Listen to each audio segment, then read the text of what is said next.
यूट्यूबवरच्या आमच्या रीलमध्ये मी आपल्याला दुपाचं झाड दाखवलं. चांगलं 30 फूट उंच झालेलं दुपाचं झाड छान होत होतं आणि आता लवकरच त्याच्यापासून धूप मिळेल असंही वाटत होतं. पण सुमारे 1,500च्या पुढे आंबा असलेलं आमचं एक कलम काल कडाकड मोडलं. आंब्याचं नुकसान तर झालंच, पण ते नेमकं दुपाच्या झाडावर आलं आणि दुपाचं झाड पूर्णपणे डॅमेज झालेलं आहे. आता हे झाड इतकं वाकलंय की हे पुन्हा होईल का याबद्दल काही शंका निर्माण झालेल्या आहेत. आपण बघू शकताय या ठिकाणी दुपाच्या झाडाची आंब्याच्या कलमाच्या प्रहारामुळे साल निघालेली दिसते. आता ते झाड मला तोडावं लागेल, खाली तोडून मुळापासून उभं करून ते पुन्हा दुपाचं झाड पहिल्यासारखंच करण्याचा माझा प्रयत्न आहे. रामकृपेने त्यात यश येईल असंही वाटतंय.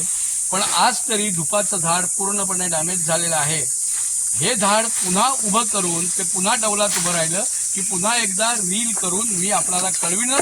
तोपर्यंत धन्यवाद.